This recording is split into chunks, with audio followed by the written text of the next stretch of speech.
If you're running an e-commerce brand in 2024 and you're using Klaviyo for email marketing, then you're going to want to watch this video to the very end, because starting in February of this year, Google and Yahoo are implementing a few different sender requirements that all e-commerce brands and all Klaviyo marketers must abide by in order to maintain a reputation that's positive with these major email service providers, as well as improve our deliverability going into 2024 and beyond. So I'm actually going to be, in this video, I'm actually going to be walking you over the shoulder through how I'm going to be implementing some of these requirements, or all of these requirements, as well as exactly how you can go about doing the same as well. And I'll kind of show you exactly what those requirements are. So stay tuned and we'll jump right in right here. All right, so I'm on Klaviyo's website right now. They actually published an article kind of going over the requirements that we need to satisfy, as well as some additional information as well. So as you can see at the top of the website, it says how to meet Google and Yahoo's email sender requirements in 2024. Don't leave marketing dollars on the table by accidentally having emails land in spam. Follow these steps to prepare for Google and Yahoo's new sender requirements going into effect in February 2024. So at the time of recording this video, it's January 3rd. And a lot of brands have already started implementing some of these requirements, myself included. With the clients that we work with, we're already completed with implementing these requirements. And so there's only a few weeks left. So it's important that, you know, if you're watching this video and you don't know anything about any of these requirements, or you're not aware of them, just make sure to follow this video step by step, because I'll be walking you through exactly what we can do. So who will be impacted by these new requirements? So basically everyone, especially bulk senders or brands that send more than 5,000 emails per day. If these new requirements aren't met, you'll start experiencing deliverability issues with emails sent to Google and Yahoo email addresses. Obviously, you know, subscribers and customers, a lot of their emails are, you know, Gmail or Yahoo email addresses. So we want to make sure that we're landing in the primary inbox as frequently as possible. And so by having and meeting these requirements, you know, it kind of gets us one step ahead of the game and ensures that we're getting as many emails into the primary folder rather than, you know, getting our emails in the spam folder or even the promotions folder. So essentially, you know, what we want to do is we want to look through all these different requirements that Klaviyo mentions in this article, and then kind of walk you through one by one in terms of how we can go about fulfilling these requirements. So I'll start walking you through one by one right here. So the first requirement and the first step is to remove Gmail from your friendly from address. So essentially, when we send an email through Klaviyo, there's going to be a from address. It's typically going to be like, you know, orders@store.com or info@store.com, whatever your store name is. So this applies to all senders, not just bulk senders. And we don't want to use a Gmail or a Yahoo email address in your friendly from address.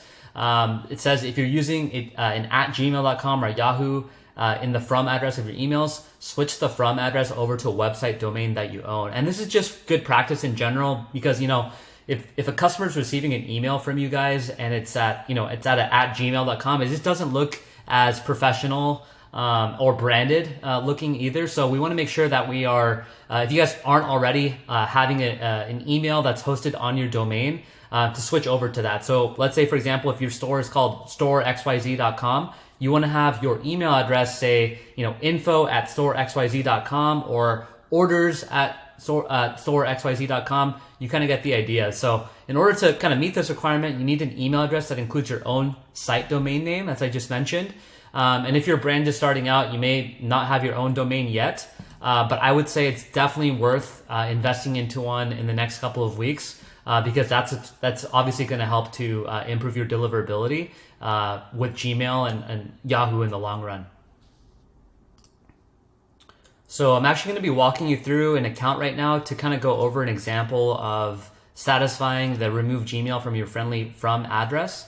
So basically, what we want to do is, if we go into Klaviyo right here and we go into settings, and then we go to email.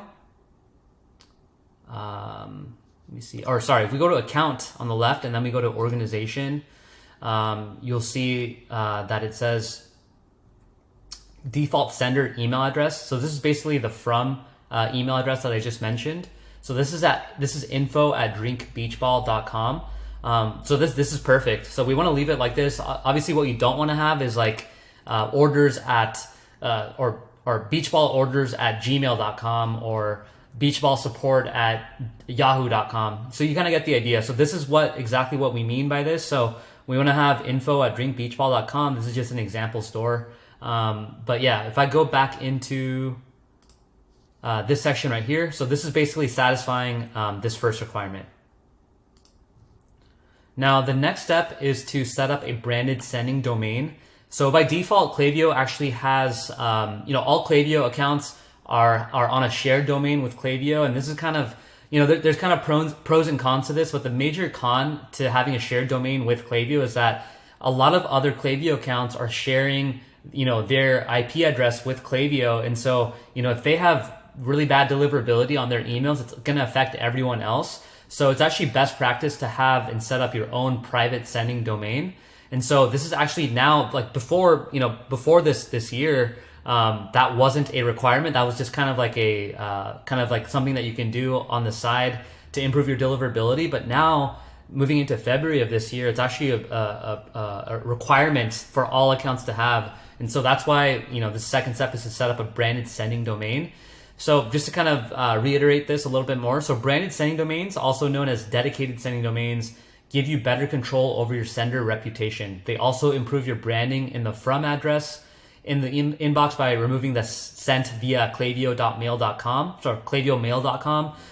So if you've received emails from yourself in the past and you don't have branded sending domain, then you've probably seen your email and then it'll say via klaviyomail.com disclaimer. So branded sending domains are a great deliverability best practice and are a requirement for bulk senders who regularly email Google and Yahoo recipients starting in February. So one thing I want to do is go kind of set up a branded sending domain for one of the Klaviyo accounts, and then you guys can actually see how this can be done. So I'm back into the Klaviyo account right now, and if you go into the settings, you'll see account, billing, email, SMS. So we're just going to go into email here, and then you're going to click into domains on the bottom left.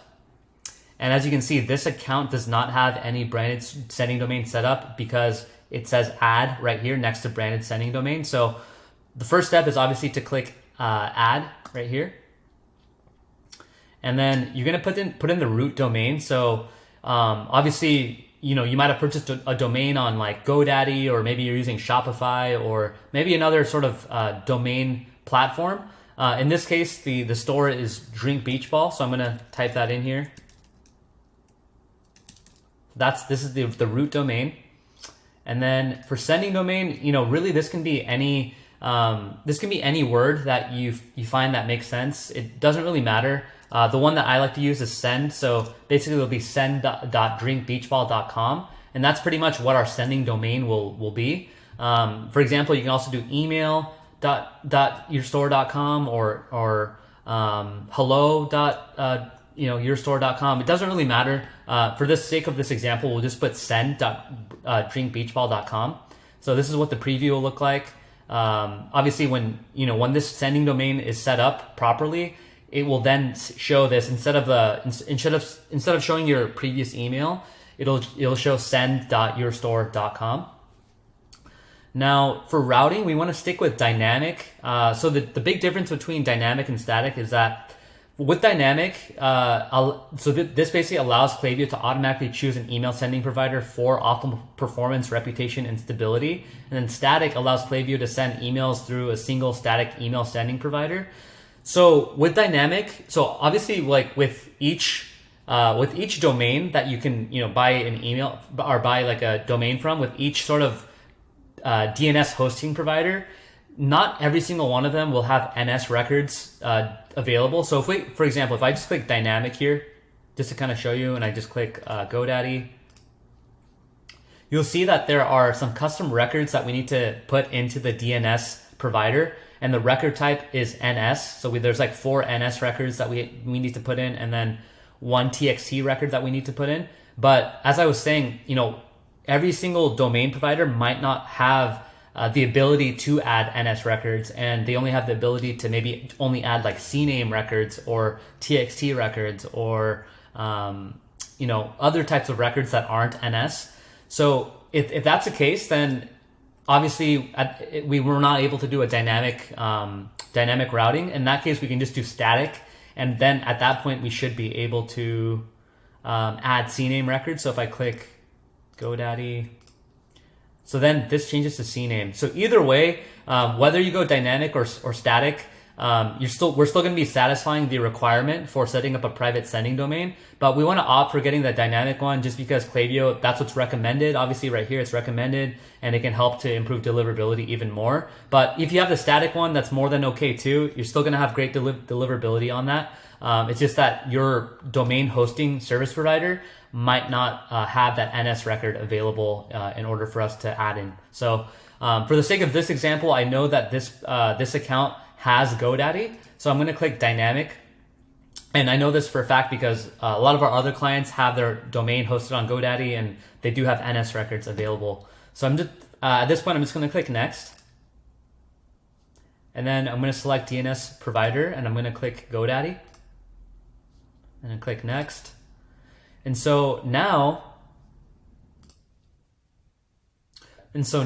we have all the records that we need to add into the domain hosting service provider, which in this case is GoDaddy. So these are the different record types that we need to add in. So this can get a little bit technical, but it's pretty easy if you just follow the steps here that I'm telling you. So we have the record type, which is, we have 4 NS record types, 1 TXT record type. We have the host, and then we have the value. And all these need to be added into the domain service hosting provider. So let me dive into that right now, and then we'll get started with this. All right, so now I'm in the GoDaddy dashboard for this company, and I'm going to navigate to the left side of the column here, and on the left side you'll see where it says domain. So this is just for the purpose of GoDaddy. Obviously this might vary depending on what platform or what domain service provider you're using. But there's always going to be a section where you should be able to add or edit custom DNS records. And if you don't know what that is, and obviously you can reach out to the support of the service provider that you have, and they can kind of guide you to doing that. But for GoDaddy, it's pretty straightforward. On the left side, you can go to domain, and then you'll see this is the domain right here. We'll put manage DNS. And so I just want to look through, kind of just see what's currently going on right now. Just make sure that there aren't any current records that kind of match, that say anything about Klaviyo. There probably shouldn't be just because it hasn't been set up, but I just kind of like to double check. All right, so the very first step is to add new record. So obviously we have the type, the name, the value. And so we want to go back to Klaviyo here. And we want to type in, we know that we have 4 NS records, and we know the host is send. So what we want to do is we want to copy this value here. So it's ns1.klaviyo.com. And then we want to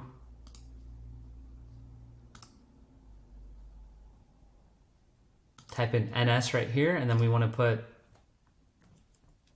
the name, which is send, and the value, which is ns1.klaviyo.com, and then we'll add more records. So remember, we have 4 NS records here, as you can see, 1, 2, 3, and 4. And then we'll put send, copy this, make sure to change this to 2.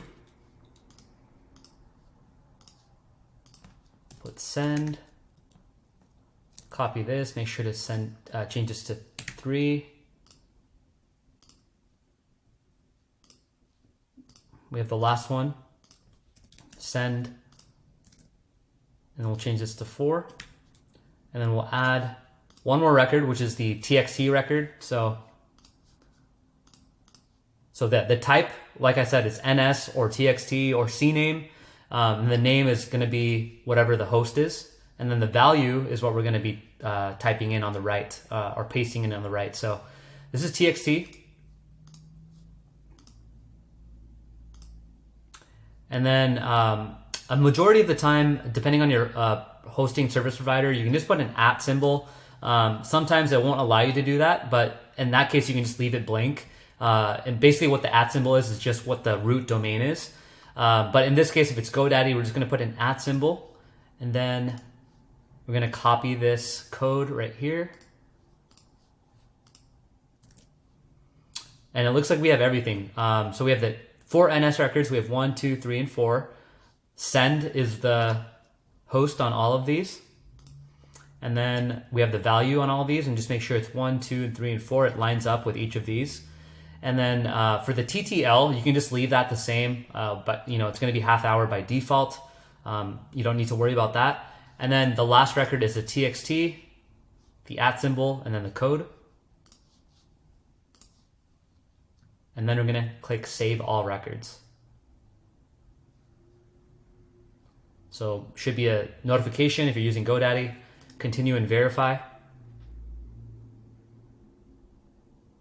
And it's asking me to verify my identity, so let me just go do that real quick.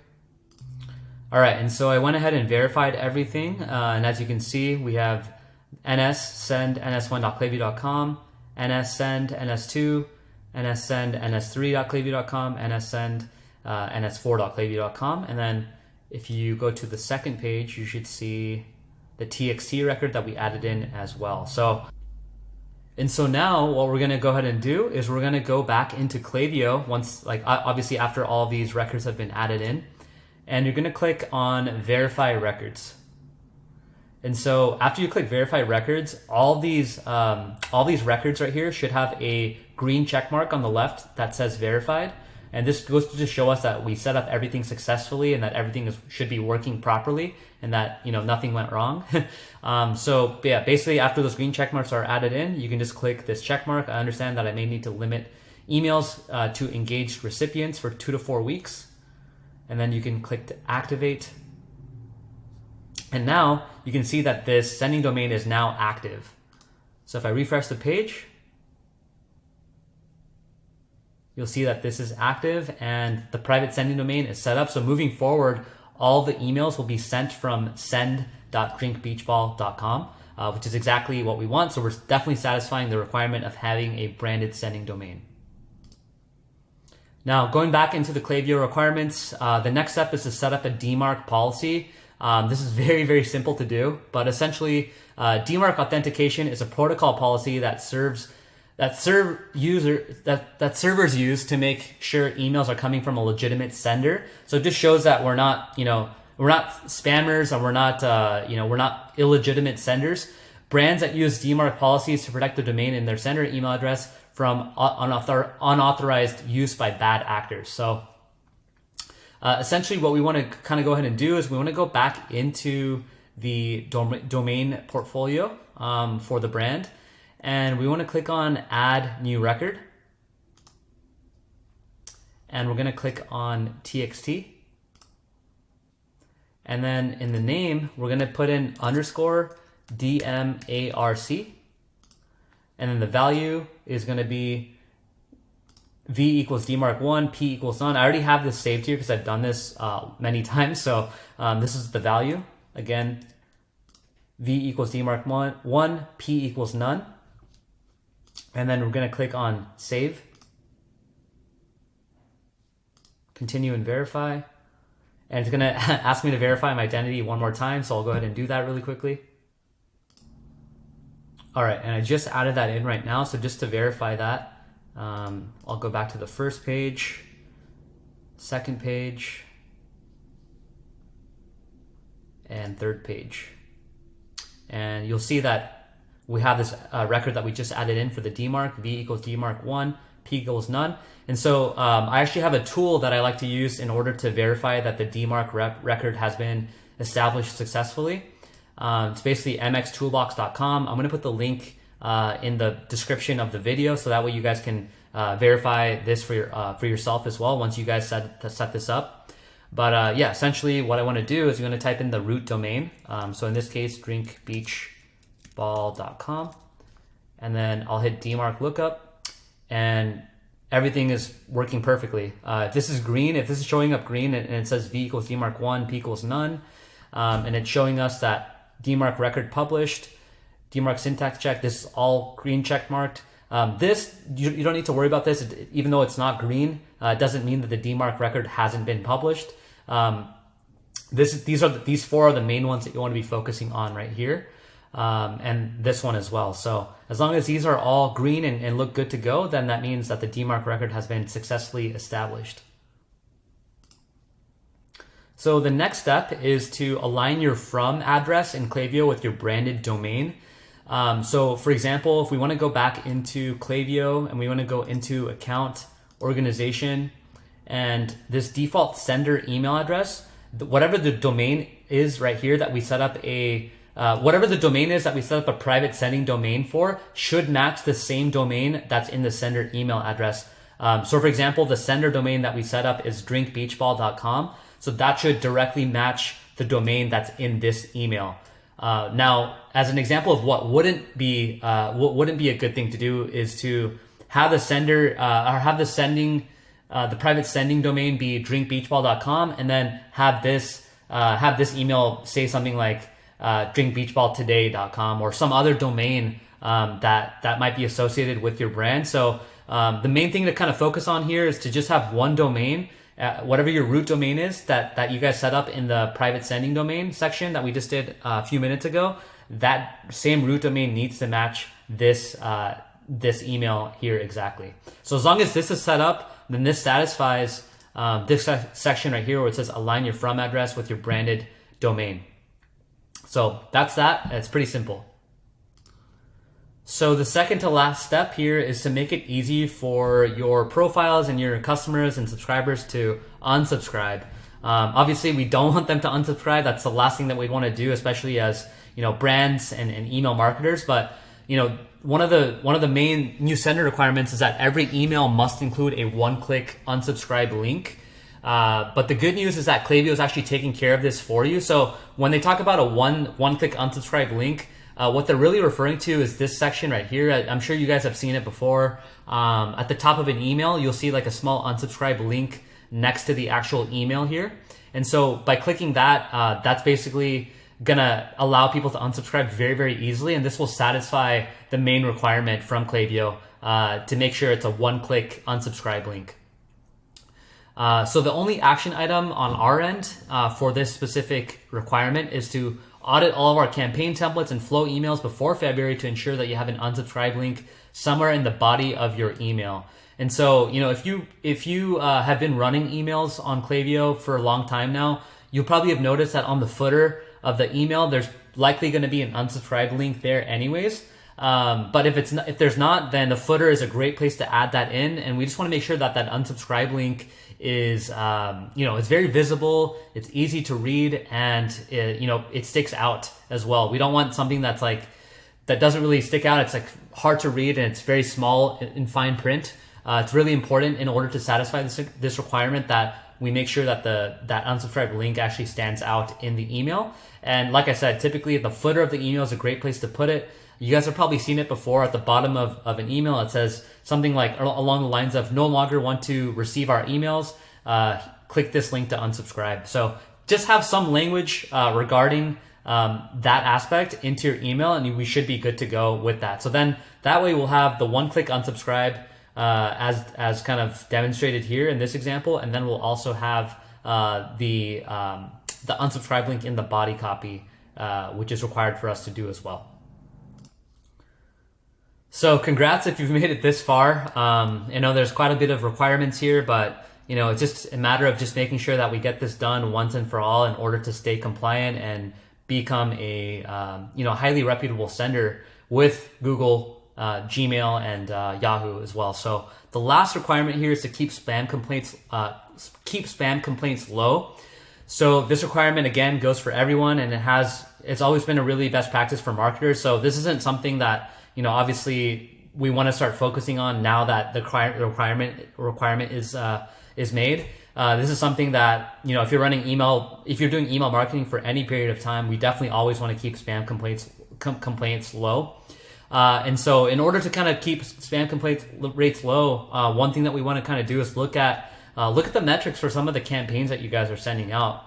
Look at the spam complaint rate, look at the open rate, look at the click rate, look at the bounce rate as well. And if you notice that the spam rate is lower than industry standard, if you guys have a higher spam rate than usual, then what you want to kind of look at doing, the first thing I would look at doing is to see what kind of segments are we sending to? Are we sending it to the entire list all at once? Are we sending it to people that are unengaged from our emails? Like, do they have a history of receiving a lot of emails from us, but they haven't really been opening or clicking our emails? And so what we want to do is kind of narrow that down and create like an engaged segment, perhaps maybe even reducing the amount of days that we consider someone to be engaged. So this will help to make sure that we're not sending emails to people that don't actually want to be receiving emails. We want to be sending emails to people that are truly engaged with your emails, and actually, if they have a history of opening and clicking multiple emails, then it's very, very likely that they don't view that as spam. Otherwise, they would have unsubscribed already. So that's what we want to focus on. I would say focus on, increasing the engagement of your segments. Another thing too is, another reason why a spam complaint rate might be high, in my opinion, is if you're sending too many emails in 1 week. So for example, if you're sending 3 or 4 or 5 emails in a single week, it might be a little bit too much for certain people. And, in that case, they might be flagging that as spam because it's just kind of over bombarding them with too many marketing material.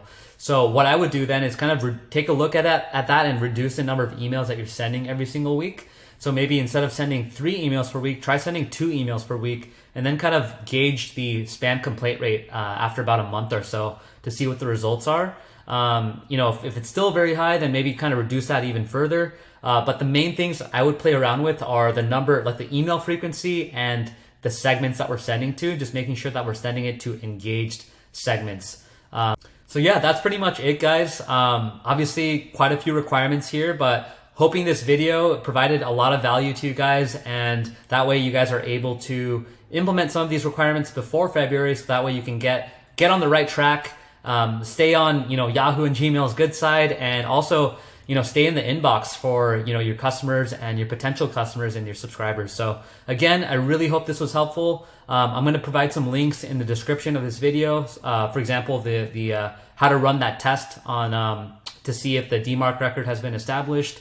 I'll also throw in the link to this article as well, so you guys can take a look at that. If you have any questions at all, or even if you guys want me to set this up for you, I'm happy to do that for you for free. Just go ahead and send me a DM or write a comment below. I'm really, really happy to help. Or if you just have any questions in general, happy to help as always. So that's it, guys. I'll catch you guys in the next video. Thanks.